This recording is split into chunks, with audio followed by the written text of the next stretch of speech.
नमो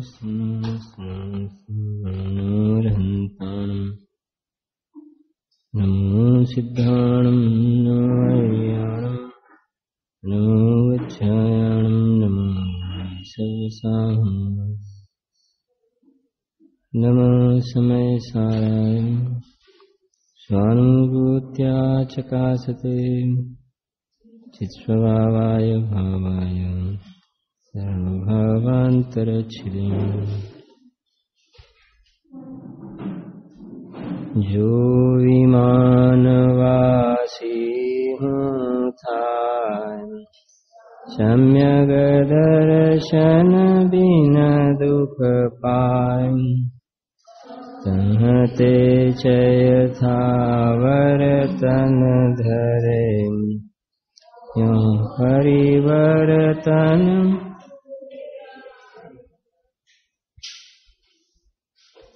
चहु गति दुख जीव भरी हैं परिवर्तन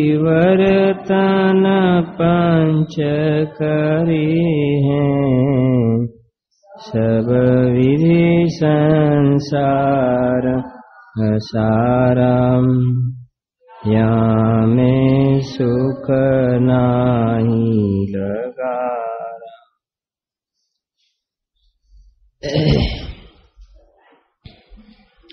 ત્રિલોકીનાથ જિનેન્દ્ર ભગવાનની ઓમ ધ્વનિમાં આ જીવ ભેદ વિજ્ઞાનના ભાવના ફલમાં પંચ પરાવર્તન કર્યા કરે છે, અનંત કષ્ટને સહન કરે છે।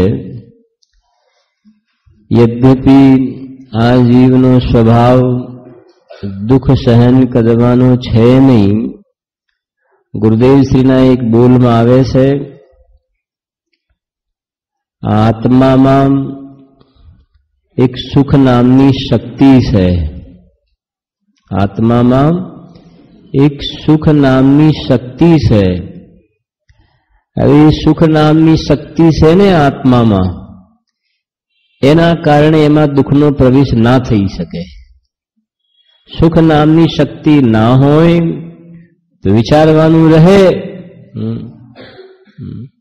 आत्मा में एक सुख नामनी शक्ति है एटले एनामां दुखनो प्रवेश ना थई सके।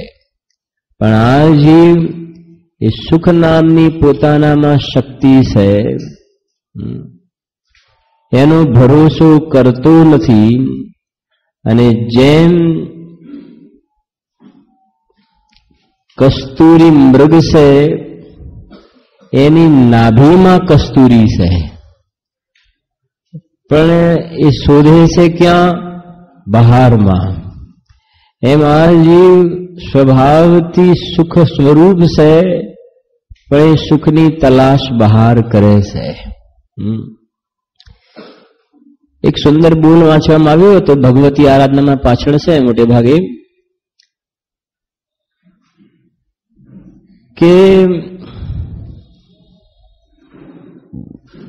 कस्तूरीनी नाभी मृगनी नाभी में जे कस्तूरी है तेनी जे सुगंध प्रसरे छे ने तो एने सौगंध नथी खावा पड़ता। जगत में सौगंध खावाना रिवाज होय छे ने। सौगंध केम खावा पड़े छे? सामेवाळाने विश्वास अपावा माटे। कस्तूरी ने कस्तूरी मृग ने एवा सौगंध नथी खावा पड़ता। एम आत्मा ने मारामां सुख छे हूँ सौगंध खाईने कहूं छुं के मारामां सुख छे। एवा आत्मा ने सौगंध नहीं खावा पड़ता। समझण पड़े से? पण ए कहे छे के आवा सुख स्वरूप शुद्धात्मा ने भूली ने अने एक बीजो पण हतुं क्यांक वांच्युं हतुं के कागड़ा ने मोरना पीछा लगाववामां आवे ते मोर ना थई जाय। समझण पड़े छे के नहीं? હા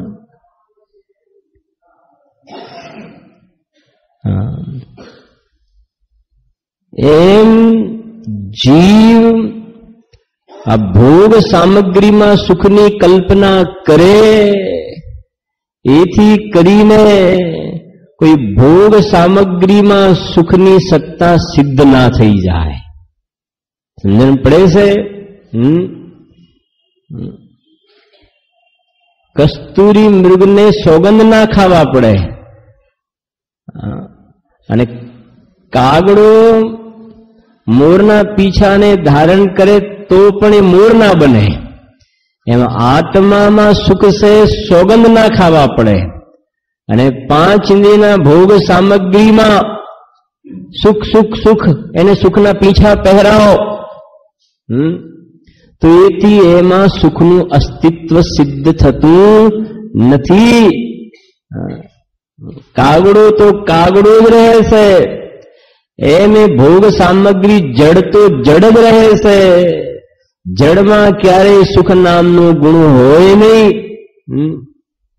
એક પંક્તિમાં આવે છે, अनादिकाल से घूम रहा है पर में तू सुख को खोज रहा है जहां सुख का नहीं है ठिकाना ચાલો ચાલો ને ચેતન દરબારમાં.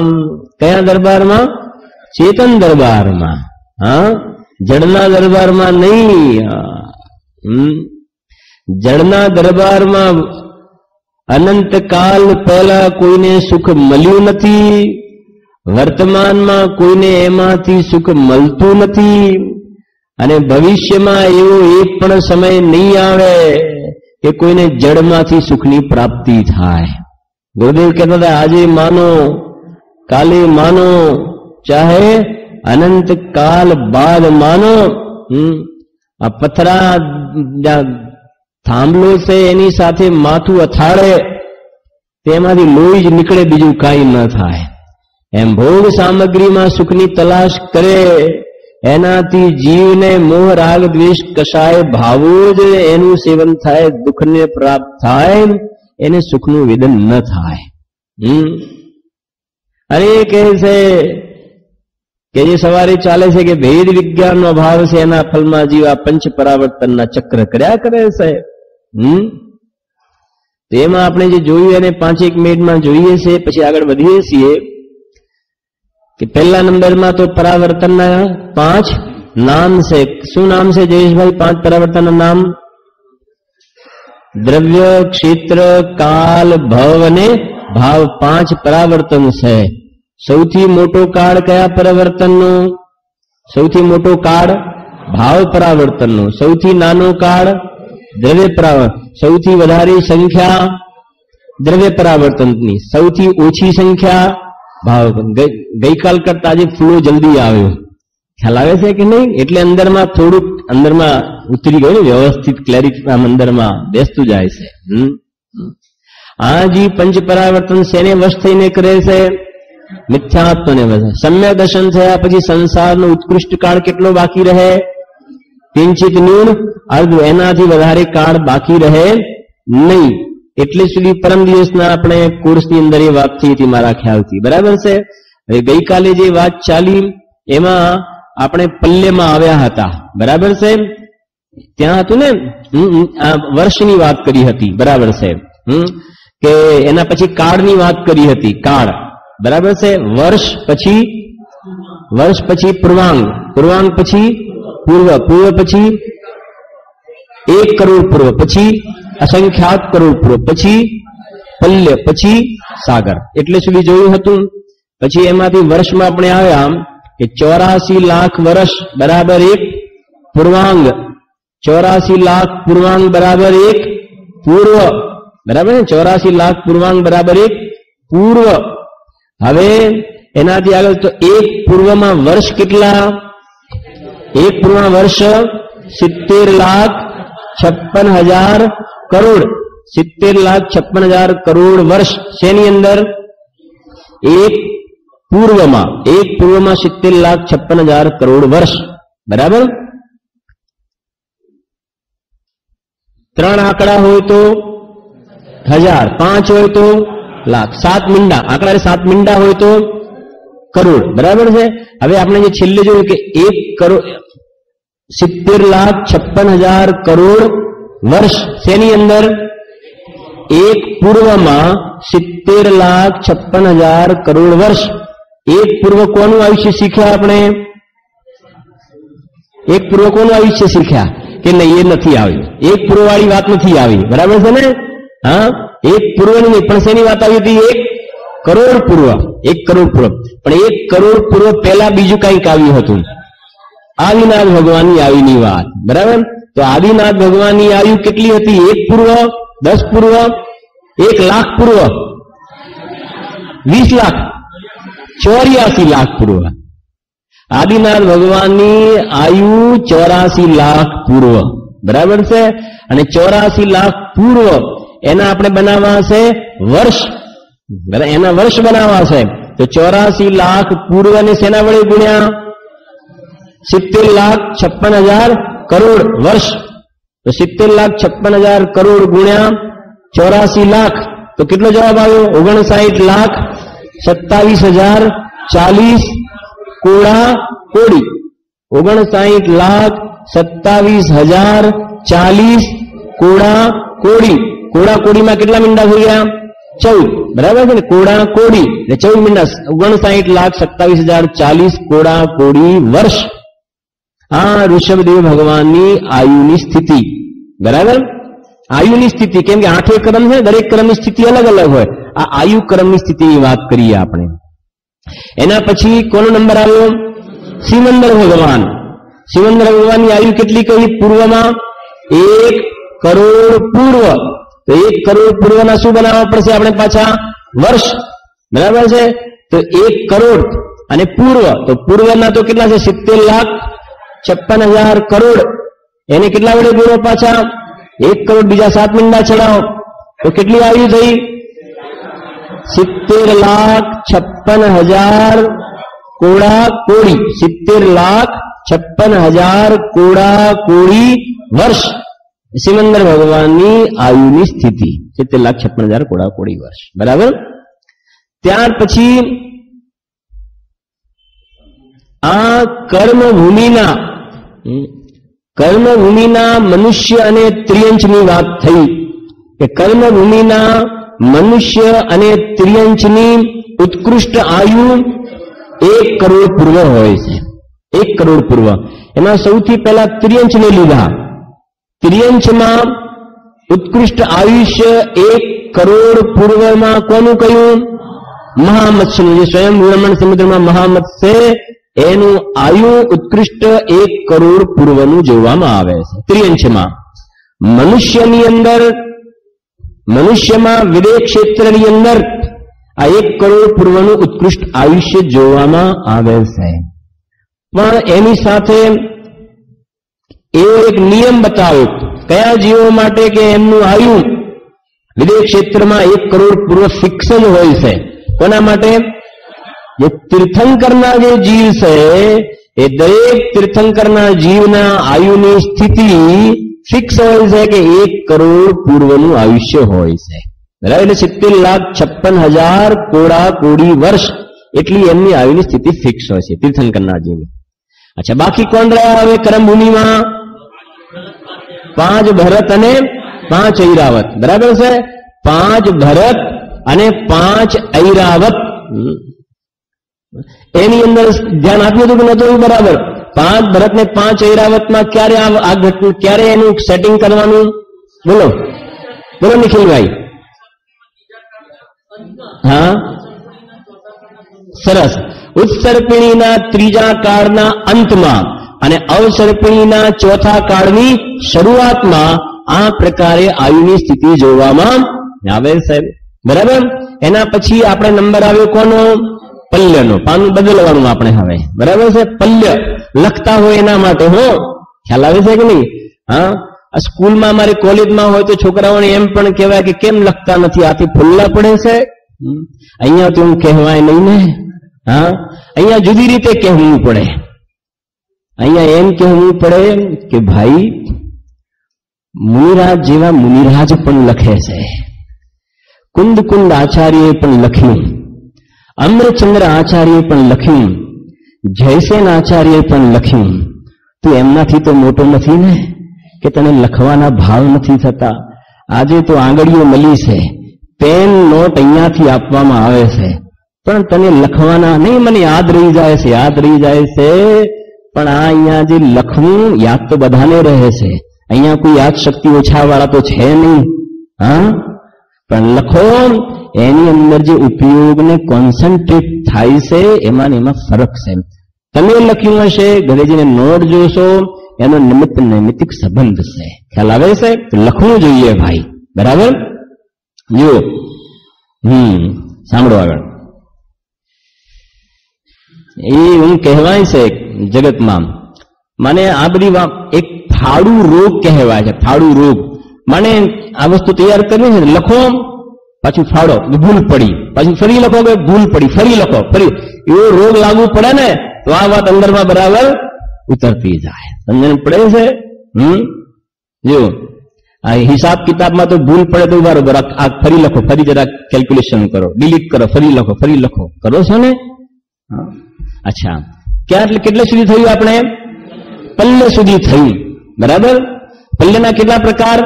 3. કયા કયા? વ્યવહાર પલ્ય, ઉદ્ધાર પલ્ય, અદ્ધા પલ્ય. બરાબર? એમાં વ્યવહાર પલ્યની ઉપયોગિતા નંબર 1 બોલો. હા, વ્યવહાર પલ્યનો પહેલો ઉપયોગ રોમોની ગણતરી કરવા માટે. વ્યવહાર પલ્યનો બીજો ઉપયોગ ઉદ્ધાર પલ્ય અને અદ્ધા પલ્યનું માપ કાઢવા માટે.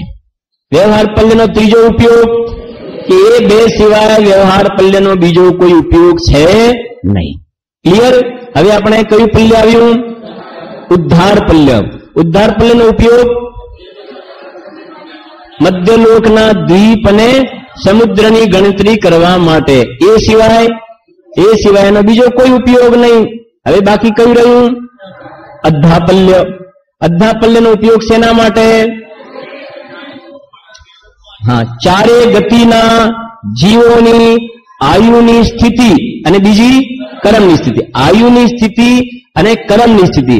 ચારે ગતિના જીવોની આયુની સ્થિતિ અને કર્મની સ્થિતિનું માપ ગણતરી કરવા માટે શેનો ઉપયોગ થાય છે? હા, અદ્ધા પલ્યનો ઉપયોગ એના માટે થાય છે. બરાબર? એટલે શું થયું કે એનાથી આગળ થયું હતું આપણે? હા હા, બરાબર છે કે આગમની અંદર શાસ્ત્રમાં જ્યાં પણ પલ્યની વાત આવે તો આ 3 પલ્યમાંથી કયું પલ્ય સમજવું? અદ્ધા પલ્ય. એ સૌથી મોટું પલ્ય ત્યાં સમજવું. બરાબર? એને એટલે શું થયું હતું ને? હવે આગળ જોઈએ છે, જુઓ જરાક.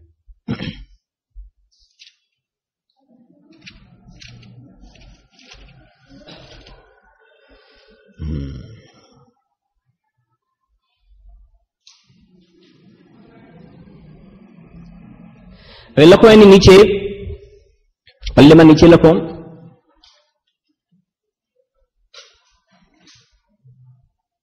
નંબર 1 લખો.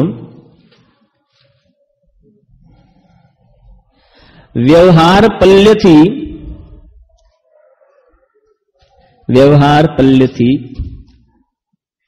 અસંખ્યાત ગણું મોટું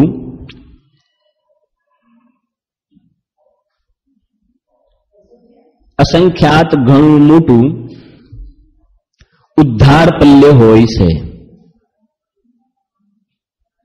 વ્યવહાર પલ્યથી અસંખ્યાત ઘણું મોટું ઉદ્ધાર પલ્ય હોય છે. બરાબર? નંબર 2, ઉદ્ધાર પલ્યથી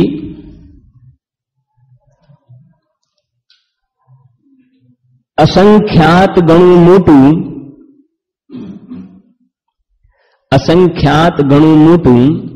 શું હોય છે? અદ્ધા પલ્ય. બરાબર છે? અદ્ધા પલ્ય હોય છે.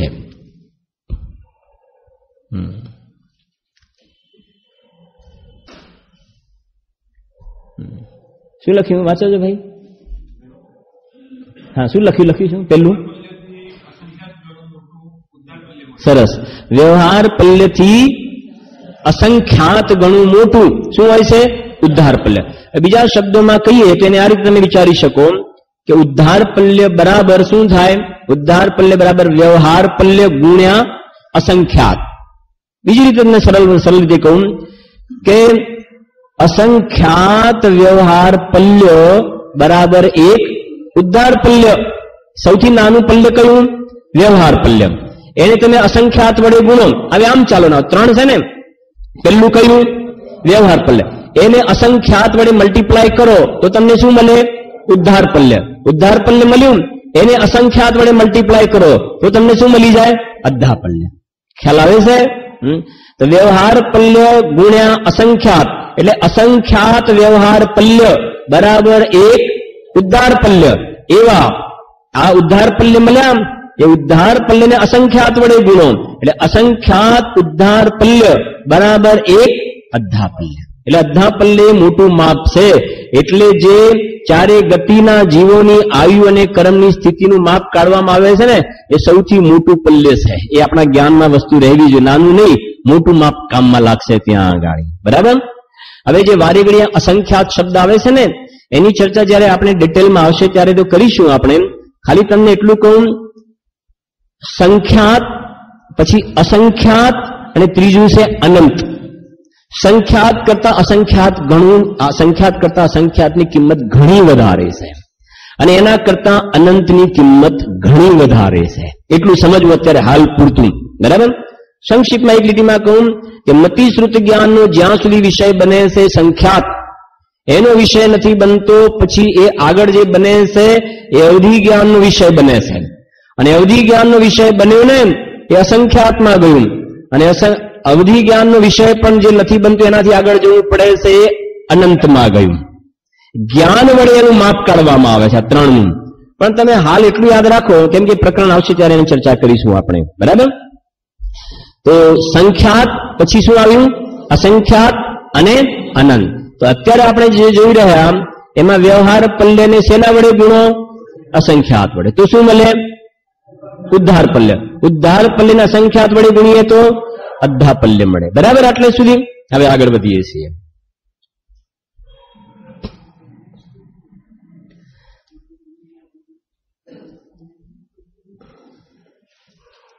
હવે જો ગઈકાલે આપણે વાત થઈ હતી ચારે ગતિના જે જીવો છે એમના આયુષ્યની સ્થિતિને કર્મની સ્થિતિની વાત થઈ. તેમાં આયુષ્યની વાત કરી હતી. બરાબર છે. એમાં દેવ અને નારકીને બાજુમાં રાખ્યા હતા. બરાબર છે. મનુષ્યને તિર્યંચને આગળ કર્યા હતા. બરાબર છે ને રમેશભાઈ? મનુષ્ય તિર્યંચને આગળ કર્યા હતા. એમાંથી કયા મનુષ્ય તિર્યંચ લીધા હતા ચિરેનભાઈ? કયા મનુષ્યને તિર્યંચ? કર્મભૂમિના મનુષ્યને તિર્યંચ. એમની ઉત્કૃષ્ટ આયુષ્યની વાત કરી હતી. કર્મભૂમિના મનુષ્ય અને તિર્યંચની કેટલી આયુ કરી હતી વાત? 1 કરોડ પૂર્વ. 1 કરોડ એટલે 70,56,000 કોડા કોડી વર્ષ એ કર્મભૂમિના મનુષ્યને તિર્યંચની આયુની વાત કરી. તો પછી કયા મનુષ્યને તિર્યંચ બાકી રહી ગયા? ભોગભૂમિના મનુષ્યને તિર્યંચ બાકી રહ્યા. તો હવે અત્યારે જે પલ્યનું પ્રકરણ ચાલે છે ને, તો ભોગભૂમિના જે મનુષ્ય અને તિર્યંચ એમની આયુષ્ય શેમાં હોય છે? પલ્યમાં હોય છે. તો લખો નંબર આગળ 1 જે નંબર આવતો હોય લખો. ભોગભૂમિના મનુષ્ય અને તિર્યંચોની ઉત્કૃષ્ટ આયુષ્ય. ભોગભૂમિના મનુષ્ય અને તિર્યંચોની ઉત્કૃષ્ટ આયુષ્ય 3 પલ્ય હોય છે.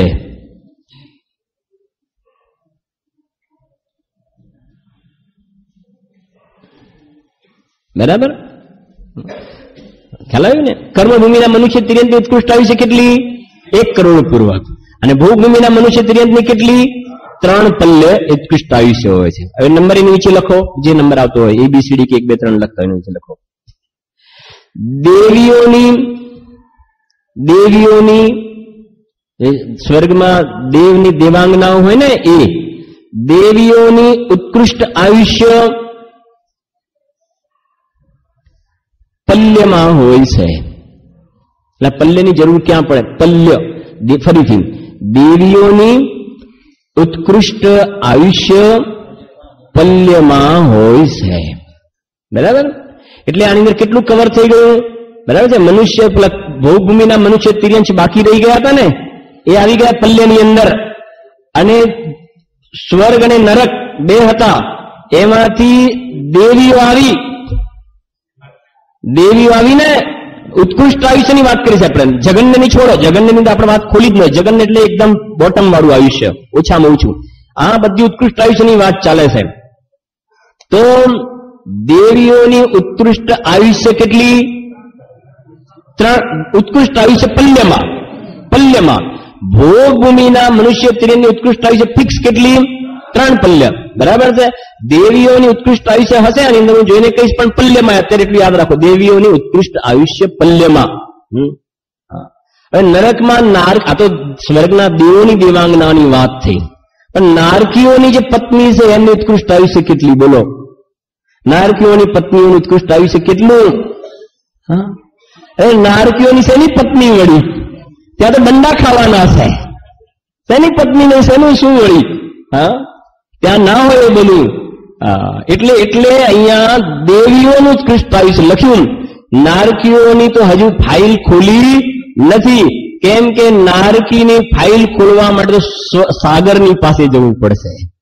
પલ્લે પછી સાગર આવશે ને, ત્યારે નરકની ફાઇલ તો ખુલશે. જયેશભાઈ સમજાય છે નીતિનભાઈ? પહેલા કરમભૂમિ મનુષ્યના તિર્યંક લીધા, પછી ભોગભૂમિના મનુષ્ય તિર્યંક લીધા, પછી દેવીઓ. ખ્યાલ આવે છે ને? હવે પછી દેવ, સ્વર્ગના દેવ અને નરકના નારકી, એની ઉત્કૃષ્ટ આયુષ્ય માટે સ્વર્ગ અને દેવોને મતલબ નારકી એના તરફથી સમજીશું, ત્યારે આવશે એ વાત. હા, પૂર્વ અને પલ્યમાં શું? હા, એ હવે આવશે ને. બરાબર છે. પૂર્વ કરતા પલ્યનું માપ ઘણું મોટું છે, એ હવે જોઈએ છે આપણે. બરાબર. હા. અને બીજું એવું હોય છે કે એક દેવને ઓછામાં ઓછી 32 દેવાંગનાઓ હોય છે. ઓછામાં ઓછી 32 દેવાંગનાઓ હોય. કોઈ પણ ડાક્ટરને બતાવવું ના પડે. ઘણી વાર કહીએ છીએ આપણે, મહિનામાં એક ડાક્ટરને જે ચેકઅપ કરાવવું પડે કે કમર દુખે છે ને, માથું દુખે છે ને, પેટમાં દુખે છે ને, ઘૂંટણ દુખે છે ને, આમ કરે છે. એવી જાતિની કમ્પ્લેન વાળી દેવોને દેવાંગનાઓ હોતી નથી. કેમ કે સ્વર્ગમાં ગયો છે ને, તો એટલું ઓછું પુણ્ય લઈને નથી ગયો કે ડાક્ટરોને કહેવાય ને બતાવવા માટે. એટલું તો ઓછું પુણ્ય નથી હોતું. દેવોને પણ બતાવવા નથી જવું પડતું. હો, ખ્યાલ આવે છે કે નહીં? કે હાર્ટની તકલીફ થાય છે સાહેબ, હવે દેવો કઈ હોસ્પિટલમાં જતા હશે? કેમ કે ત્યાં હાર્ટ નથી હોતું, લોહી નથી હોતો, બીપી ક્યાંથી થશે? આ નંબર વધી જાય ને સાહેબ બરાબર દેખાતું નથી. કેમ કે ત્યાં તો વૈક્રિયક શરીર હોય છે. આવી જાતિનું સપ્ત ધાતુથી બનેલું ઔદારિક શરીર નથી હોતું, વૈક્રિયક શરીર હોય છે ત્યાં. સમજાય છે? તો જો હવે જરાક, હવે આપણે નંબર આવે છે સોનો પલ્યની વાત કરી રહ્યા છીએ આપણે. બરાબર છે. તો પલ્યને સમજીએ. જો હવે આટલે શું લખીને આપણે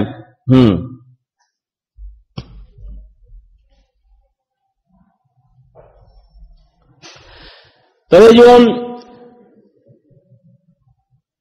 ભોગભૂમિના મનુષ્ય તિર્યંશ દેવાંગનાના આયુષ્ય એ જે ઉત્કૃષ્ટ બધા પલ્યમાં કહ્યા, તો હવે જ્યારે આ પલ્યની વાત આવે તો કયું પલ્ય સમજવું? 3 માંથી અધ્ધા પલ્ય સમજવું. કેમ કે પેલું પલ્ય તો રોમની ગણતરી કરવા માટે, બીજું દ્વીપ સમુદ્રની ગણતરી, એટલે આ પલ્ય સમજવું. હવે જે આપણે પલ્યની ભાવભાષના સમજીશું એની અંદર આપણે અધ્ધા પલ્ય સમજવું. અહીંયા ગાડી પેલા બે નહીં સમજવા. કેમ કે આપણે તો આ પલ્યમાં આયુષ્યની વાત કરી રહ્યા છીએ ને, સમજણ પડે છે? આ વાત જે ચાલી રહી છે ને, આ દ્રવ્ય પરાવર્તનને સમજવા માટેનું આ પાયો આજે 3 દિવસથી ચાલે છે ને. આ 5 પરાવર્તનમાં પહેલું પરાવર્તન કયું છે? દ્રવ્ય પરાવર્તન. આ દ્રવ્ય પરાવર્તનને સમજવા માટે મહેનત કરીએ છીએ. તમને એમ લાગે કે તમે વાત તો પરાવર્તનની કરો છો અને પાછા આપણી ગણતરીમાં લાગી ગયા. વિષયાંતર કેમ થાય છે? વિષયાંતર નથી થતું. કેમ? કેમ કે દ્રવ્ય પરાવર્તનમાં આપણે લખ્યું કે એક પૂર્ગલ પરાવર્તનનો એટલો લાંબો કાળ છે, એટલો કે એના અનંતમાં ભાગમાં શું આવે છે? એના અનંતમાં ભાગમાં અનંત સાગર. એક પૂર્ગલ પરાવર્તન એટલું લાંબો, એના અનંતમાં ભાગમાં અનંત સાગર. તો પેલા અનંત સાગર આવ્યા તો પેલા સાગર તો સમજવું પડશે કે નહીં? નહીં તો પછી કેવી રીતે તમે સમજશો કે પૂર્ગલ પરાવર્તનને? સાગરને સમજવું હોય તો પલ્લને સમજવું પડશે, પલ્લને સમજવું હોય તો પૂર્વને સમજવું પડશે, પૂર્વને સમજવું હોય તો પૂર્વાંગને સમજવું પડશે, પૂર્વાંગને સમજવું હોય તો વર્ષને સમજવા પડશે. સમજાય છે કે નહીં? વર્ષ ઉપરથી પૂર્વાંગ ઉપર આવ્યા, પૂર્વાંગમાંથી પૂર્વ, પૂર્વમાંથી અસંખ્યાત કરોડ પૂર્વ, પછી પલ્ય, પલ્ય પછી સાગર. એ સાગરને સમજશો તો દ્રવ્ય પરાવર્તન સમજમાં આવશે. એટલે આ વિષયાંતર નહીં સમજવું, આ બિલકુલ એકદમ ક્રમિક, બિલકુલ ગ્રેજ્યુઅલી આપણે એકદમ બરાબર સમજી રહ્યા છીએ એને. બરાબર? હવે જુઓ જરાક કે અહીંયા એ કહેવા માંગે છે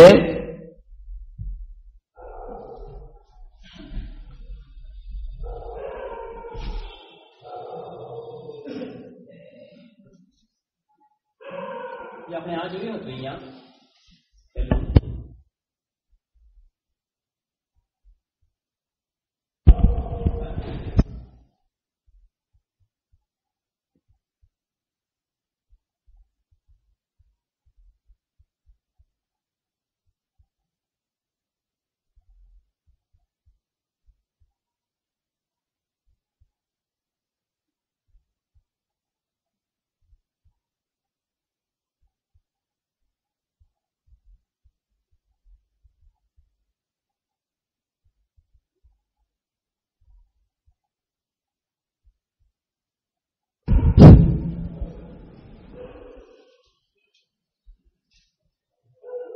આપણે જીરો નથી કરતા ત્યારે. બરાબર? કરોડમાં 7 મીંડા લાગી જશે. એક પૂર્વ ગુણ્યા 1 કરોડ બરાબર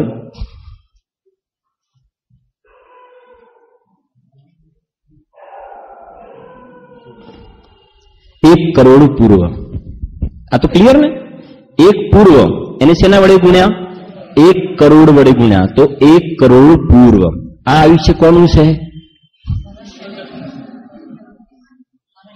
હા, મનુષ્ય અને તિર્યંચોનું ઉત્કૃષ્ટ આયુષ્ય 1 કરોડ પૂર્વ, અથવા સિમંદર ભગવાનનું આયુષ્ય. બરાબર છે? વાત એક જ. સિમંદર ભગવાનનું, મનુષ્ય અને તિર્યંચનું ઉત્કૃષ્ટ આયુષ્ય. એટલે 1 પૂર્વને શેના વડે ગુણ્યા? 1 કરોડ વડે. બીજા શબ્દોમાં કહીએ તો 1 પૂર્વમાં 70,56,000 કરોડ વર્ષ આવ્યા, એને શેના વડે ગુણ્યા? 1 કરોડ વડે. તો 1 કરોડ પૂર્વ મળી ગયા આપણને. બરાબર? હવે આ જે 1 કરોડ પૂર્વ આવ્યા ને,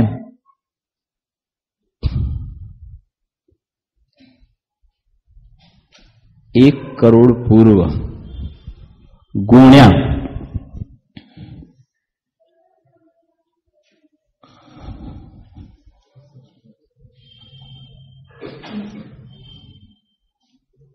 1 કરોડ પૂર્વને શેના વડે ગુણ્યા? અસંખ્યાત વડે ગુણ્યા. સંખ્યાત વડે નહીં, શેના વડે ગુણ્યા? અસંખ્યાત વડે. તો અહીંયા શું થશે?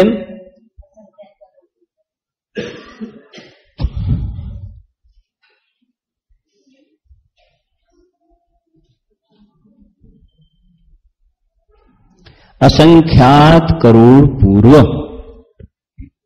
બરાબર?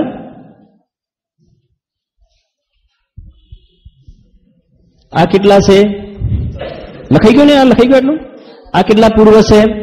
1 કરોડ પૂર્વ. આ કેટલા છે? અસંખ્યાત કરોડ પૂર્વ. અસંખ્યાત એટલે શું કહેવાય એને? હવે જરા જુઓ થોડું.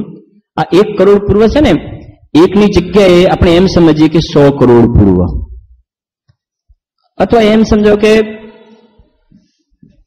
1000 અથવા લાખ અથવા કરોડ. આ 1 કરોડ પૂર્વ છે ને, તો અહીં ગાડી હું જુદું કહેવા માંગુ છું. આ 1 કરોડ પૂર્વ છે, તો એનાથી આગળ આ અહીંયા એકની જગ્યાએ કેટલા? 100, 1000, લાખ, 10 લાખ. સમજણ પડે હું જે કહેવા માંગુ છું એમ? અહીંયા ગાડી એડ કરતા જવાની વાત છે. આ કરોડ પૂર્વ તો કરે, પણ કેટલા કરોડ પૂર્વ, એમ કેટલા કરોડ પૂર્વ? તો આ 10 લાખ, 100 લાખ, 1 કરોડ, 20 કરોડ, 100 કરોડ, 1000 કરોડ પૂર્વ, એ પ્રમાણે વધતા જાઓ તો પણ કહે છે એ ઓછું પડે છે. કેટલા લાવવા પડશે? અસંખ્યાત કરોડ પૂર્વ લાવવા પડશે. થોડી ભાવભાસના થાય છે ને જે કહેવા માંગુ છું એમ. આ 1 કરોડ પૂર્વ છે એની જગ્યાએ મેં કેટલા મૂક્યા? 100. કે ના એ નહીં ચાલે. કેટલા? 1000 કરોડ પૂર્વ. કે ના એ નહીં. લાખ, કરોડ, 10 કરોડ, 20 કરોડ, 100 કરોડ, એ મીંડા ચડાતા જાઓ તો કે એ કામમાં નહીં લાગે. અહીંયા શું શબ્દ વાપરે એના માટે? અસંખ્યાત કરોડ પૂર્વ. અત્યારે આપણે આ કોને સમજી રહ્યા છીએ? પલ્યને. બરાબર છે? ભોગભૂમિના મનુષ્યને તિર્યંત ઉત્કૃષ્ટ આયુષ્ય. 1 કરોડ પૂર્વ કોનું આયુષ્ય ઉત્કૃષ્ટ? કર્મભૂમિના. બરાબર યાદ રાખજો. 1 કરોડ પૂર્વ ઉત્કૃષ્ટ આયુષ્ય કર્મભૂમિના મનુષ્યને તિર્યંચનું. અને અસંખ્યાત કરોડ પૂર્વ કોનું? આ વાત કોની ચાલે છે? પલ્યની. તો અસંખ્યાત કરોડ પૂર્વ એ કોનું ઉત્કૃષ્ટ આયુષ્ય? ભોગભૂમિના મનુષ્ય અને તિર્યંચ અને દેવાંગનાઓ. કે ના, આમાં પૂછવું પડે છે. ખ્યાલ આવે છે કે નહીં? આ અસંખ્યાત કરોડ પૂર્વ, એ અસંખ્યાત કરોડ પૂર્વ જે છે એની અંદર પલ્યનું માપ નથી આવતું. કે શું કરવું પડશે હજુ અમારે? કે વાત એવી છે કે આ જે તમે માપ લાવે ને અસંખ્યાત કરોડ પૂર્વ, એ તો પલ્યનો અસંખ્યાતનો ભાગ છે. સમજણ પડે છે? પલ્યનો અસંખ્યાતનો ભાગ. ખ્યાલ આવે ને? જેમ ના હોય કે ભાઈ લાખ રૂપિયા છે કે ભાઈ અમે તમને એનો 10મો ભાગ આપીશું. સમજણ પડે? 10મો ભાગ આપીશું. એ રીતે અસંખ્યાત કરોડ પૂર્વ તો લાવે ભગવાન. કે ના, હજુ પલ્ય સુધી પહોંચવા માટે તો આ અસંખ્યાત કરોડ પૂર્વને પાછા અસંખ્યાત વડે ગુણો. કેમ કે આ તો પલ્યનો અસંખ્યાતનો ભાગ છે ને. એટલે આ જે અસંખ્યાત કરોડ પૂર્વ આવ્યા,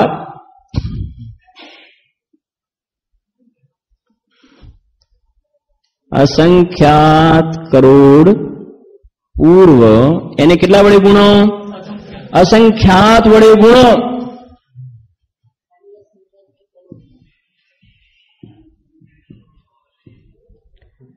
બરાબર 1 પલ્ય. આ કયું પલ્ય?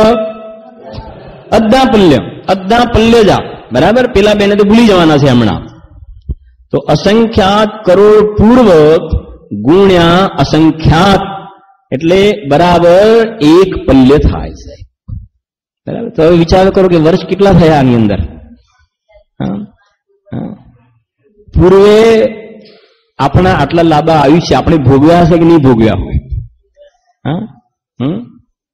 બોલો. અને ભોગભૂમિમાં જન્મ્યા આપણે, ભોગભૂમિની અંદર. કે મેં કહ્યું ને, ભોગભૂમિના જીવો આટલી લાંબી આયુષ્ય હોય અને નિયમથી દેહ છૂટ્યા પછી પાછા સ્વર્ગમાં જ જાય તો પણ આ જીવને સાચા સુખની પ્રાપ્તિ થઈ નહીં. કેમ? શું નહોતું? ભેદ વિજ્ઞાન. આત્માનો અનુભવ ના કર્યો, સ્વર્ગમાં ગયું. અહીંયા ભોગભૂમિમાં જવાનું કારણ શું છે? કે દાનના પરિણામ છે. મેં સવારે વાત છૂટી ગઈ હતી. સચ્ચે દિલ સે દાન કા પરિણામ. ખ્યાલ? અંદરમાંથી અહોભાવ આવે, કોઈ જાતિની કન્ડિશન વગર સહેજ કે આ માર્ગે ધનનો વ્યય થાય એનાથી બીજું ઊંચું કઈ કામ છે. તો એ કહે છે દાન દેય મન હર્ષ વિષેક હે ઇહ ભવ જસ પર ભવ સુખ. સહેજમાં અંદરમાં દાનના પરિણામ થાય કે ભાઈ આના સિવાય બીજો કયો સારો ઉપયોગ હોઈ શકે. તો એ જે દાનના અંદરમાં પરિણામ થાય છે, ધન સિવાય આહાર દાન, ઔષધ દાન, જ્ઞાન દાન, અભય દાન જે છે ને, એ દાનના પરિણામમાં જીવને આ ભોગભૂમિમાં ઉત્પન્ન થવાનું કારણ એ છે. એ ક્યારેક એની ચર્ચા કરીશું. દાનમાં એક સુપાત્ર દાન હોય, એક મતલબ સુપાત્રમાં 3 પ્રકારના છે, ઉત્તમ પાત્ર, મધ્યમ પાત્ર, જગન્ય પાત્ર. તો સુપાત્રમાં 3 પ્રકાર, ઉત્તમ, મધ્યમ, જગન્ય. એનાથી નીચે પછી આવે છે અપાત્ર, કુપાત્ર, એવી પ્રકારના અપાત્ર દાન, કુપાત્ર દાન, એવી રીતે દાનના પ્રકાર આવતા હોય છે. જેવી ભોગભૂમિ છે એ ક્યારેક આવશે તો વચ્ચે ચર્ચા કરીશું આપણે. ભોગભૂમિ અને કુભોગભૂમિ પણ હોય છે. થોડા ઘણાને બધાને ખ્યાલ પણ હશે, કુભોગભૂમિ પણ હોય છે. તો ભોગભૂમિ અને કુભોગભૂમિની અંદર આ પ્રકારના આયુષ્ય જોવામાં આવે છે. એને અહીંયા કહ્યું કે અસંખ્યાત કરોડ પૂર્વ, એને શેના વડે ગુણો? અસંખ્યાત વડે ગુણો, ત્યારે એક પલ્યની આયુની સ્થિતિ જોવામાં આવે છે. જે આપણે કાલે જોયું હતું, ઉત્સર્પિણી ને અવસર્પિણી કાળની વાત કરી હતી. ઉત્સર્પિણી અવસર્પિણી, એમાં ઉત્સર્પિણીમાં પેલા 3 કાળ પૂરા થાય પછી ભોગભૂમિનો પ્રારંભ થાય છે. તમને તો ખ્યાલ છે કે કલ્પવૃક્ષ હોય છે, એટલે તમને જે પ્રકારનો વિકલ્પ થાય એ બધું એની પાસેથી મળી જાય છે. સમ્ય દર્શન ના મળે એની પાસે માગો તો એના માટે અહીંયા જવું પડે. સમજાય છે કે નહીં? હા. તો એ કહે છે કે ઉપર જા ઉત્સર્પિણીમાં, તો સૌથી પહેલા 4થા કાળમાં જગન્ય ભોગભૂમિ છે, પછી મધ્યમ ભોગભૂમિ અને ટોપ વાળામાં ઉત્તમ ભોગભૂમિ હોય છે. તો ઉત્તમ ભોગભૂમિમાં ઉત્કૃષ્ટ આયુષ્ય જોવામાં આવે છે. કેટલા પલ્ય? 3 પલ્ય. કેમ કે લખ્યું ને ઉત્કૃષ્ટ આયુષ્ય, ભોગભૂમિના મનુષ્યને અત્યંત ઉત્કૃષ્ટ આયુષ્ય કેટલા પલ્ય છે? 3 પલ્ય. તો ઉત્સર્પિણીમાં જયારે 6ઠ્ઠો કાળ આવે એ વખતે 3 પલ્ય, અને અવસર્પિણી જે અત્યારે ચાલી રહ્યો છે, કયો ચાલે છે અત્યારે? 5મો. તો જયારે પહેલો ચાલતો હતો એ વખતે કેટલી આયુ હતી? 3 પલ્ય. પછી બીજો આવે એ વખતે 2 પલ્ય, પછી 1 પલ્ય. પછી એ પ્રમાણે કર્મભૂમિનો પ્રારંભ થયો. ત્રીજા કાળ પછી કર્મભૂમિનો પ્રારંભ થયો. એની અંદર કરોડ પૂર્વથી વધારે આયુની સ્થિતિ હોતી નથી. આ પ્રકારે હોય છે. બરાબર? તો એક તમે લખો એની અંદર, આ લખી દો જરાક.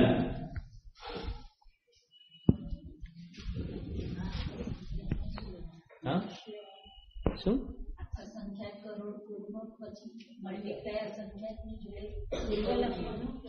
નહીં, એની જોડે તો કઈ નહીં, ખાલી અસંખ્યાત વડે ગુણાકાર કરવાનો છે. બરાબર છે? અસંખ્યાત વડે ગુણાકાર કરવાનું છે. હા, હવે સમજવું હોય તો તમને થોડું સમજાવી દઉં ભોગભૂમિનું જરાક.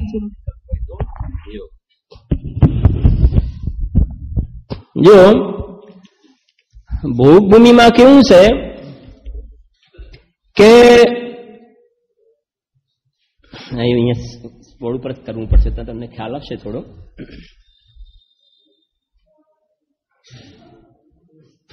જે સમજો 5 મિનિટમાં એને સમજી લઈએ છે થોડું મોટા રૂપથી. મધ્યલોક છે ને, મધ્યલોક, એની અંદર ખાલી તમે આટલું સમજી લો. એક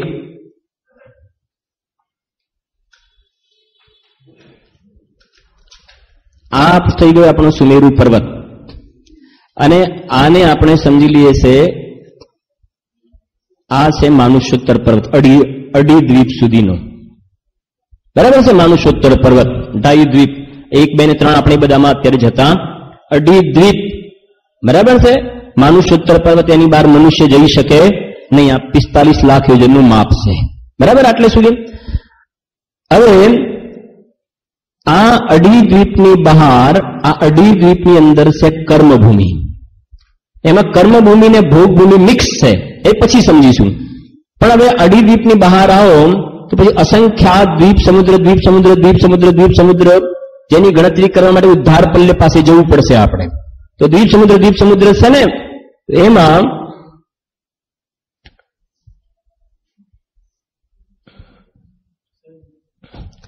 છેલ્લો જે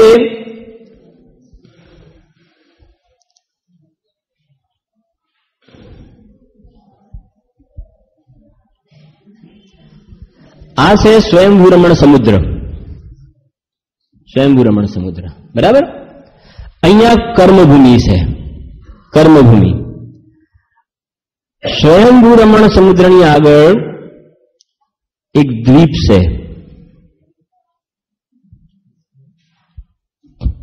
આ દ્વીપ પછી સમુદ્ર. આ જે દ્વીપ છે એનું નામ સ્વયંપ્રભ દ્વીપ છે. સ્વયંપ્રભ દ્વીપ. આ સ્વયંભૂ રમણ સમુદ્ર.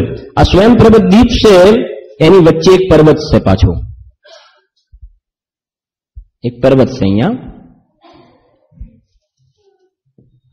એનું નામ સ્વયંપ્રભ પર્વત છે. યાદ રહે, સ્વયંપ્રભ પર્વત. આ આખો થઈ ગયો સ્વયંપ્રભ દ્વીપ અને આ થયું સ્વયંભૂ રમણ સમુદ્ર.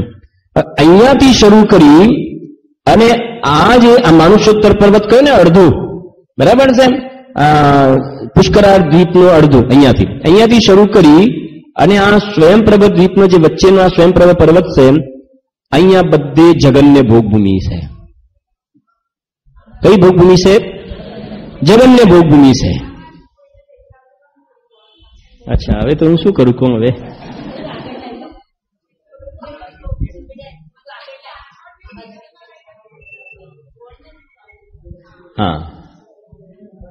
હા જો, કેમ કે ભગવાનના સમર્થનમાં બધી બાજુથી મોટું દેખાવા બોર્ડનું તો શક્ય છે નહીં, બરાબર છે કે બધી. હજુ ધ્યાન રાખજો, હું આમ ખસી જઉં છું થોડું, બરાબર. હવે તમે થોડું પહેલા બોલ્યા હોત તો ઘણું સારું થાત. આ વસ્તુ જે છેલ્લે બોલ્યા ફરી સમજી લો. આ માનુષોત્તર પર્વત છે ને, અને અહીંયા આ સ્વયંપ્રભ પર્વત છે. સ્વયંપ્રભ પર્વત, સ્વયંપ્રભ દ્વીપની સ્વયં. આની આ બધી જે છે કઈ ભોગભૂમિ છે? જગન્ય ભોગભૂમિ છે. જગન્ય ભોગભૂમિમાં ઉત્કૃષ્ટ આયુષ્ય કેટલું હોય? 1 પલ્ય. 1 પલ્ય. મધ્યમમાં 2 પલ્ય, ઉત્કૃષ્ટમાં 3 પલ્ય. તો અહીંયા બધાનું આયુષ્ય કેટલું છે? 1 પલ્ય. અહીંયા કોણ રહેતું હશે? આ બધી જગ્યામાં કોણ રહેતું હશે? અહીંયા ગાડી અહીંયા ત્રિયંચો રહે છે. મનુષ્ય તો આટલું સુધી જ રહે છે. અહીંયા બધા ત્રિયંચો રહે છે. ખ્યાલ આવે છે? જલચર નહીં, પાણીમાં રહેવા વાળા નહીં, કોઈ નીચે સમુદ્રમાં કોઈ રહેવા વાળા નહીં, ખાલી જમીન ઉપર ફરવા વાળા અને આકાશમાં ઉડવા વાળા એ જલચર જીવો અહીંયા રહે છે. જે થલચર અને નભચર, થલમાં ને જમીનમાં ચાલવા વાળા અને નભચરમાં ને આકાશમાં ઉડવા વાળા એ રહે છે અહીંયા આગળ. અહીંયા સમજો કે વાઘ પણ છે, સિંહ પણ છે, હરણ પણ છે, પણ આ વાઘ આ હરણને ખાશે નહીં. માંસાહાર ના હોય. ખ્યાલ આવ્યો કે ના આવ્યો? કેમ કે એમને તો સ્વર્ગમાં જવાનું છે. બધા નિયમથી સ્વર્ગમાં જવા વાળા છે. માંસાહાર કરશે તો સ્વર્ગમાં ક્યાંથી જશે? સમજાય છે? એમને એવી જાતિના પરિણામ નથી હોતા. અહીંયા પણ આ 5 ભરત, 5 ઐરાવતમાં પણ પહેલા જયારે ભોગભૂમિ હતી એ વખતે આપણા અહીંયા આગળ મંદિરની બહાર જેમાં ભૂન, ગાય, એમ સિંહ ને વાઘ બધા ફરતા હતા ભોગભૂમિ વખતે. એવું હોતું નથી. એવું પછી કાળક્રમે ધીમે ધીમે એવી પરિસ્થિતિ થતી જાય છે કે વાઘ સિંહ હેરાન કરવા લાગે છે, એટલે પછી મનુષ્યને મારવા લાગે છે. પછી ધીમે ધીમે અલગ થઈ ગયા અને આ પ્રકારની જે સિચ્યુએશન જોવામાં આવે છે. એક અલગ અલગ વિષય છે એ બધો. પણ અહીંયા આ બધા ત્રિયંચો જોવામાં આવે છે. અને ગુરુદેવના પ્રવચનમાં આવે છે વારંવાર કે અડી દ્વીપની બહાર અસંખ્યાત, અડી દ્વીપની બહાર અસંખ્યાત સમ્યક દ્રષ્ટિ એટલે અડી દ્વીપની બહાર અસંખ્યાત સમ્યક દ્રષ્ટિ ત્રિયંચો છે. પંચમ ગુણસ્થાન વર્તી, ચોથા વાળા પણ અને પંચમ ગુણસ્થાન વાળા સમ્યક દ્રષ્ટિ અસંખ્યાત. આ સંખ્યાત તો ખ્યાલ આવ્યો ને તમને? એટલા સમ્યક દ્રષ્ટિ જીવો અહીંયા જોવામાં આવે છે. પશુ સમજાય છે કે નહીં? કિંચિત ન્યૂનાદ પૂતગલ પરાવર્તનમાં ક્યાં જવા વાળા?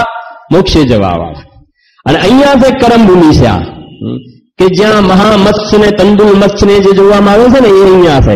પછી આમ એક કોર્નર આવે છે પાછળ, આમ આવે છે, એ આવશે ત્યારે લઈશું.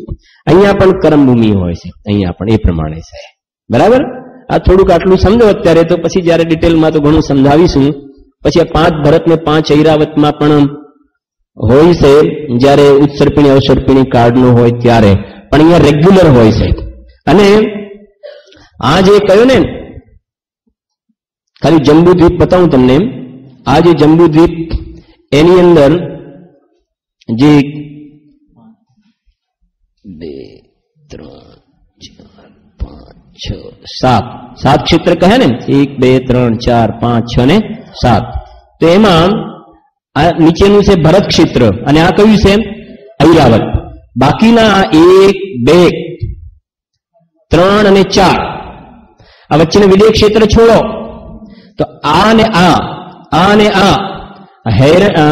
છે ને હેમવત ને હૈરણ્યવત, હરિને રમ્યક, તો ત્યાં ગાડી હંમેશા ભોગભૂમિ હોય છે. ભોગભૂમિ અહીંયા જગન્ય ભોગભૂમિ, અહીંયા મધ્યમ ભોગભૂમિ અને આ વિદેય ક્ષેત્રની અંદર મિક્સ હોય છે. કર્મભૂમિ ને ભોગભૂમિ મિક્સ હોય છે. કેમ કે સિમંદર ભગવાન તો મોક્ષે જવાના છે, કર્મભૂમિ તો હોય ને. તો આ જે વિદેય ક્ષેત્ર છે એની અંદર 2 વિભાગ પડે છે. આમ બનશે ઉત્તર કુરુ કહેવાય અને આ જે છે એને દેવ કુરુ કહેવાય. તો અહીંયા ઉત્તમ ભોગભૂમિ હોય છે, અહીંયા કર્મભૂમિ હોય છે. આ ફિક્સ, આ જે મેં બતાવીને આ ને આ બતાવીને એ સ્થિર કર્મભૂમિ છે, એ સ્થિર ભોગભૂમિ, સ્થિર. અને અહીંયા આ 5 ભરત ને 5 ઐરાવતમાં 6 કાળમાં પરિવર્તન થયા કરે છે એને અસ્થિર ભોગભૂમિ કહેવાય. કેમ કે આ જગ્યા પહેલા કેવી હતી ભોગભૂમિ, અત્યારે કઈ થઈ ગઈ કર્મભૂમિ, પાછી કેવી થઈ જશે તો અસ્થિર ભોગભૂમિ છે. અને આમાં કોઈ ચેન્જ નહીં થાય. ખ્યાલ આવ્યો આટલો?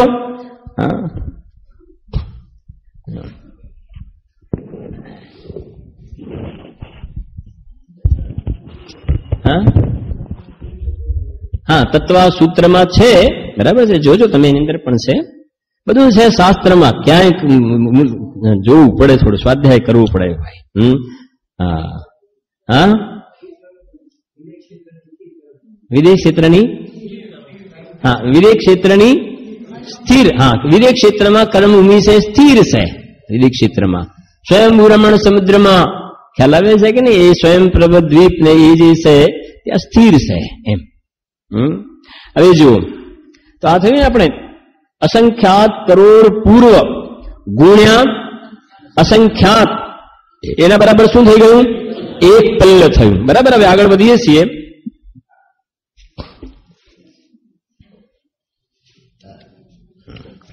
એટલે જો એક બીજી વાત લખો ને નીચે લખો. હવે પલ્યના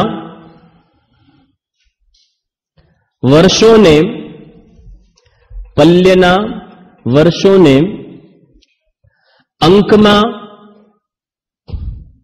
અંકમાં અથવા શબ્દમાં લખી શકાતા નથી. અંકમાં અથવા શબ્દમાં લખી શકાતા નથી. કારણ કે પલ્યમાં અસંખ્યાત વર્ષો હોય છે.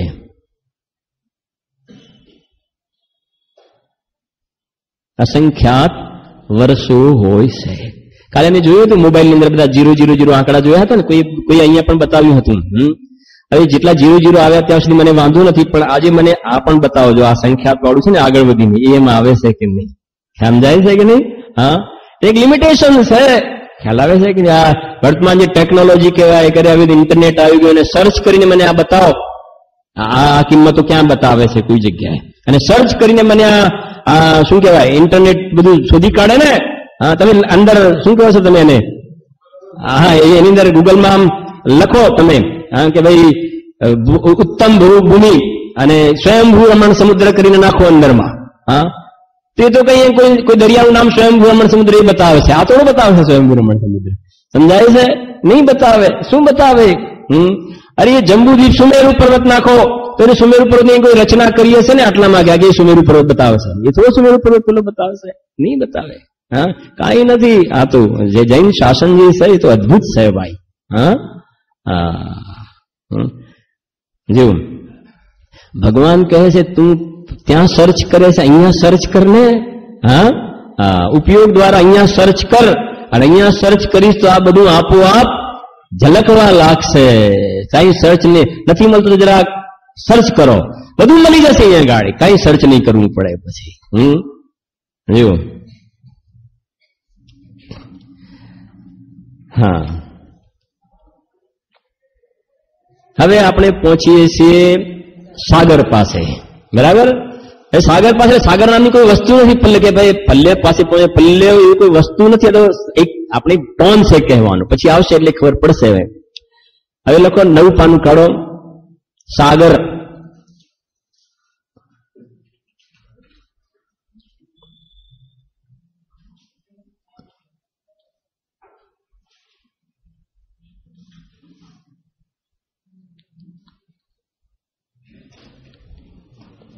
આ તો તમને ખ્યાલ આવી ગયો ને આખું. મને તમને એક બીજી રીતે હજુ ક્લેરિફિકેશન કરી દો જરા. આને સમજો તમે એક બીજી અલગ ભાષામાં. આને સમજો તમે એક પલ્ય. આટલેથી આટલું શું સમજો? એક પલ્ય. આટલેથી એમ સમજો અહીંયાથી ત્યાં સુધી, અહીંયાથી ત્યાં સુધી શું સમજો? પલ્ય. બરાબર, અહીંયાથી ત્યાં સુધી છે પલ્ય. હવે અહીંયા એ કહે છે કે એ અહીંયાથી ત્યાં સુધી પલ્લે છે, એનો કરો અસંખ્યાતનો ભાગ, તો આટલો થયો અસંખ્યાતનો ભાગ. હા, એનો શું થઈ ગયો? અસંખ્યાતનો ભાગ. આ અસંખ્યાતનો ભાગ થયો ને, એની અંદર અસંખ્યાત કરોડ પૂર્વ આવે છે. કેટલા? અસંખ્યાત કરોડ પૂર્વ. 1 કરોડ પૂર્વ નહીં, અસંખ્યાત કરોડ પૂર્વ. એટલે એક વખત અસંખ્યાત કરોડ પૂર્વ, પછી બીજી વખત અસંખ્યાત કરોડ પૂર્વ, ત્રીજી વખત, ચોથી વખત. એટલે અસંખ્યાત કરોડ પૂર્વ, અસંખ્યાત કરોડ પૂર્વ, અસંખ્યાત કરોડ પૂર્વ, અસંખ્યાત કરોડ પૂર્વ, અસંખ્યાત કરોડ પૂર્વ, એમ કેટલી વખત મૂકતા જવાના? અસંખ્યાત વખત. અસંખ્યાત વખત મૂકતા જાઓ. અને એ બધું કરતા જે માપ આવ્યું એ કેટલું આવ્યું? 1 પલ્યનું આયુષ્ય આવ્યું. હવે આ જીવ આટલા લાંબા, મેં રોજ કહીએ ને એટલા માટે ફરીથી યાદ કરે, આટલા લાંબા આયુષ્ય ભોગવ્યા. હવે એની સરખામણીમાં 50-100 વર્ષ મળ્યા છે ને, રોજ આપણે એટલા માટે યાદ કરાવીએ છીએ કે હવે બાકીનું જીવન બચ્યું છે એની અંદર. હા, કેમ કે હવે સાગરનું માપ આવે છે, આમ જવું કે આમ જવું. એ નક્કી કરવાનું છે કે આમ જવું. હા, શું? હા, હજુ હવે લખો આગળ સાગર લખીને.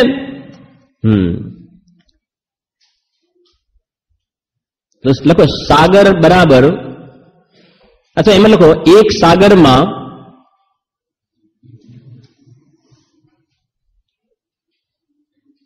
10 કોડા-કોડી, 10 કોડા-કોડી પલ્ય આવે છે.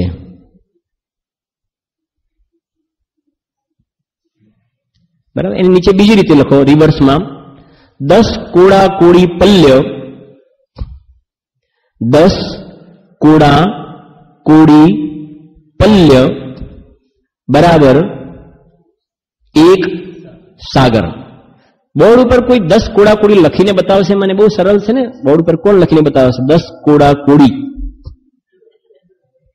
હા, શબ્દોમાં નહીં, અંકમાં. હા, જયેશભાઈ બતાવો. જયેશભાઈ અમારે બહુ સારા છે, વધુ નહીં.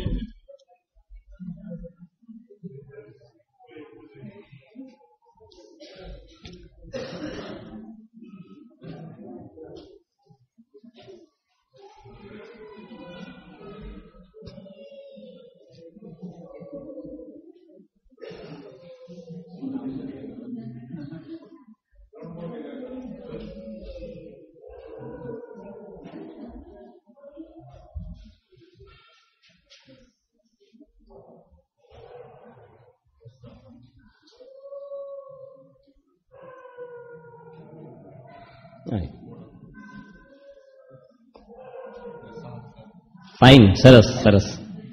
તાલી તો પાડો. ખ્યાલ આવ્યો ને? 10. હવે તમે કોડા-કોડી તો ખ્યાલ આવી ગયો તમને. કોડા-કોડી એટલે 7 મીંડા અને બીજા 7 મીંડા. હવે તમને ખ્યાલ આવવો જોઈએ એમ કે આ 10 કોડા-કોડી પલ્ય બરાબર 1.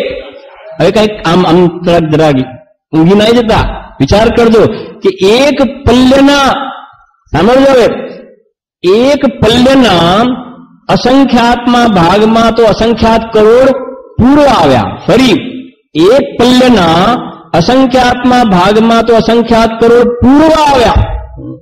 અને એક સાગરની અંદર તો આવા પલ્ય, 1 પલ્ય છે, 2 પલ્ય છે, 10 પલ્ય છે, કરોડ પલ્ય છે કે ના?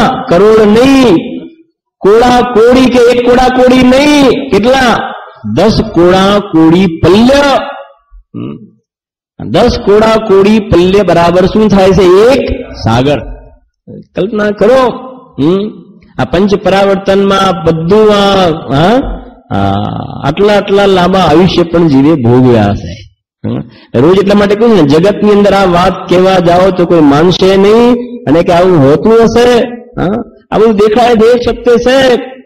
હવે તમે વિચારો કરો કે થોડુંક જરાક આમ થોડું સવારે દોડીએ ને તો જરાક હેલ્થ સારી રહે ને, કેટલું આયુષ્ય વધશે તારું? બોલ. સવારે દોડીશ ને, જીમમાં જઈશ ને, યોગા કરીશ ને, અમે આમ કરીશ ને, જોગિંગ કરીએ છીએ, કેટલું આયુષ્ય વધારવું છે તારે? બોલ ચાલ, કેટલું વધારવું છે તારે? નક્કી તો કર. ગુરુદેવ એ બધું તો નહોતા કરતા ને, તો એ સહેજ રૂપે 91 વર્ષની એમની આવી સ્થિતિ રહી હતી. અને તું તો ભાગમ ભાગ કરે છે, તો એ વર્ષે 2 વર્ષે ડોક્ટરને દાખલ થવું પડે છે તારે. બોલો હવે શું કરવા માંગે છે તું? નક્કી તો કર. કદાચ એવો નિમિત્ત નૈમિતિક સંબંધ હોય, તું એ બધું કરતો હોય, નિમિત્ત નૈમિતિક સંબંધ હોય, અને 4-6 મહિના વધી ગયા, તો 4-6 મહિના વધી ગયા એથી શું છે? હા, સ્થિતિ તો જો તું.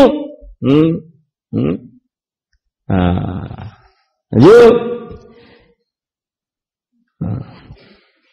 કેમ કે તું આત્મામાં જઈશ ને તો તને દેહ જ નહીં મળે. અને પેલા 4-6 મહિના વધારવાની જિજ્ઞાસા છે ને, એમાં તો કહ્યું ને, એકેન્દ્રિય પર્યાયમાં રહેવાનું ઉત્કૃષ્ટ કાલ અસંખ્યાત પૂતગલ પરાવર્તનમાં ચાલ્યું જવું પડશે ભાઈ.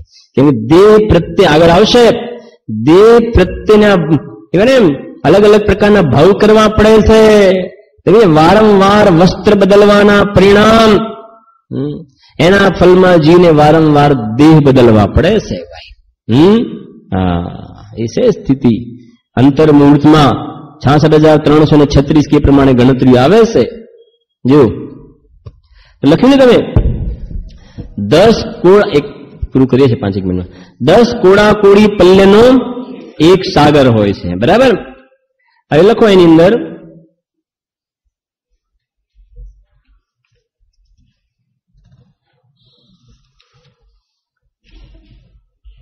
હવે જો આ સાગરનો ઉપયોગ એક બીજી જગ્યાએ થાય છે, તમને એ સમજાવી દઉં. સાથે જ આપણે ક્રમમાં જ લઈએ છીએ કે આબાધા કાળ એવું નામ તો તમે સાંભળ્યું છે કે નથી સાંભળ્યું? આબાધા કાળ. તો લખો નીચે આબાધા કાળ કરીને લખો, ડેશ કરીને આબાધા કાળ લખો. પહેલા આબાધા કાળ કોને કહેવાય?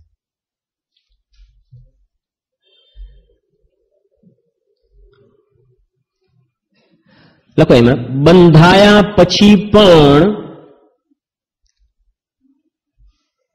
જે કર્મનો બંધ થઈ ગયો ને એના પછી પણ, એમ બંધાયા પછી પણ કર્મ જેટલા સમય સુધી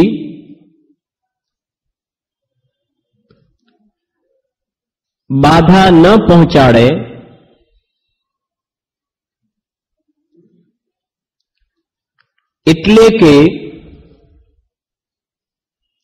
એટલે કે ઉદયમાં ન આવે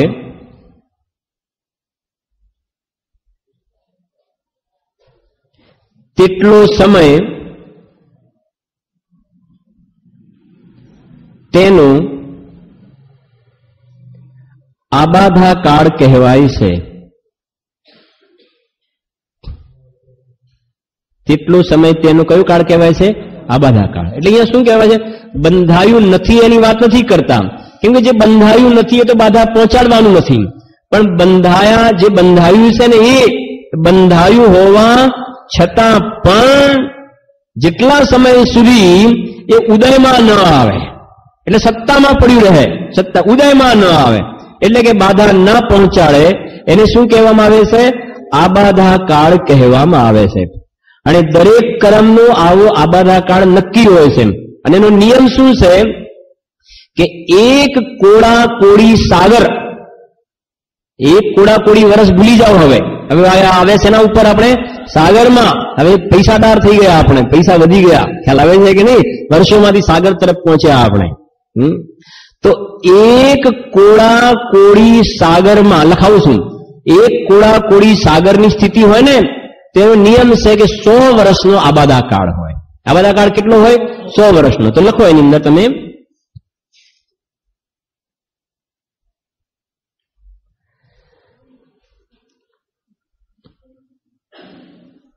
એક ડેશ કરી લખજો નીચે, એક કોડા કોડી, એક કોડા કોડી સાગરમાં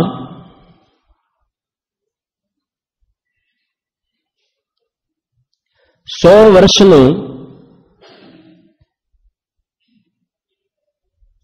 આબાધા કાળ હોય છે. આ તમારે પૂછાવી શકે ખાલી જગ્યામાં, જોડકામાં, બરાબર? કૌંસમાંથી ખાલી જગ્યા પણ આવે. એક કોડા કોડી સાગરનો આબાધા કાળ કેટલો? 100 વર્ષ, બરાબર? 100,000 10,000 લખ્યું હોય તો તમારે જવાબ લખવાનો 100. તો એક કોડા કોડી સાગરની સ્થિતિ કોઈ પણ ક્રમની બંધાઈ તો કેટલા ટાઈમ સુધી ઉદયમાં નહીં આવે? 100 વર્ષ સુધી ઉદયમાં નહીં આવે. એનો આબાધા કાળ છે, બરાબર? હવે તમને એક એક્ઝામ્પલ આપું છું. મોહનીય ક્રમની ઉત્કૃષ્ટ સ્થિતિ કેટલી હોય છે? ભાઈઓમાં કોણ કહે છે? પછી બહેનોને પછી પૂછીશું. તમે તો બધામાં આગળ ઊંચી કરો છો, બોલો ભાઈ. હા, બીજું કોણ કહે છે? નહીં, બોલો ચિરેનભાઈ. 70 કોડા. બીજું કોઈ? એક ચિરેનભાઈ. તમે ભાઈ 70 કોડા આગળ 2. પછી ત્રીજું ભાઈ 3 તો કહ્યું. બોલો બીજું કોઈ? બહેનોમાં બોલો 70 કોડા કોડી સાગર. બોલો આ બધા બહેનો સાચા 70 કોડા. ને આપણે શું કરવાનું છે? તમે બોલો અમે બાંધીએ છીએ. હા, એવું તો નથી ને? 70 કોડા કોડી સાગર બરાબર છે. એ બોલે છે. હા, કે તમે એવું ના કહેતા કે અમે બોલવામાં નથી માનતા, અમે તો બાંધવામાં માનીએ છીએ. એવું તો નથી ને? હા, એવું નહીં ચાલે ભાઈ. સૌથી ઉત્કૃષ્ટ બંધ, મોટો બંધ મોહનીયનો છે અને 70 કોડા કોડી સાગરનો બંધ થાય છે. 70 કોડા કોડી સાગર. સાગરમાં વર્ષ તમે કાઢી લેજો, બરાબર છે ને? અને 70 કોડા કોડી સાગર મોહનીયનો ઉત્કૃષ્ટ બંધ. હવે હું તમને ખાલી એક જ પૂછવા માંગુ, 70 કોડા કોડી સાગરનો જે મોહનીયનો બંધ થયો ને, એની આબાધા કાળ કેટલો હોય? કેટલો થશે? હવે તમને આવડવું જોઈએ. 7,000 વર્ષ. કેમ? કેમ કે એક કોડા કોડી સાગરમાં કેટલા? 100. તો 70 કોડા કોડીમાં એ આમને આવડશે, આ બાજુ જલ્દી તકલીફ પડશે, બરાબર ને? કે પૈસાની વાત કરો, ગણતરી આમ આટલા તો આટલા કેટલા, બરાબર ને? હા, તો 70 કોડા કોડી સાગરનો બંધ થયો હોય તો સામે 7,000 વર્ષ સુધી એ ક્રમ માટીના ઢેફાની જેમ પડી રહેશે. સમય સાની ગાથા છે. સત્તામાં પડેલા ક્રમ માટીના ઢેફા જેવા હોય છે. એ ઉદયમાં આવે ત્યારે ફળ આપે છે. જેમ ઉપર પાર્શ્વનાથ ભગવાન બિરાજે છે. હવે જ્યારે કમઠના જીવે ઉપસર્ગ કર્યો તો તીર્થંકરનો જીવ તો હતો ને.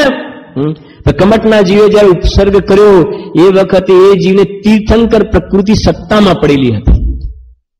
સત્તામાં હતી ને, ઉદયમાં નહોતી આવી. ઉદયમાં આવે તો ઉપસર્ગ કેવી રીતે થઈ શકે? સત્તામાં પડેલા કર્મ છે એ માટીના ઢેફા જેવા છે. સમજણ પડે છે? એમ છે, એનો નિયમ આ પ્રમાણે છે. તે પ્રમાણે છે. સમય તો થઈ ગયો છે આપણો. કાલે લઈશું બાકી.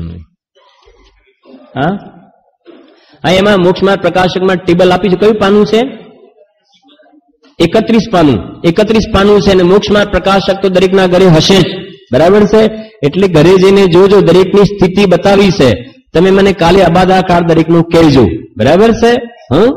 એટલું આપણે હોમવર્ક રાખી દઈએ છીએ. આપણે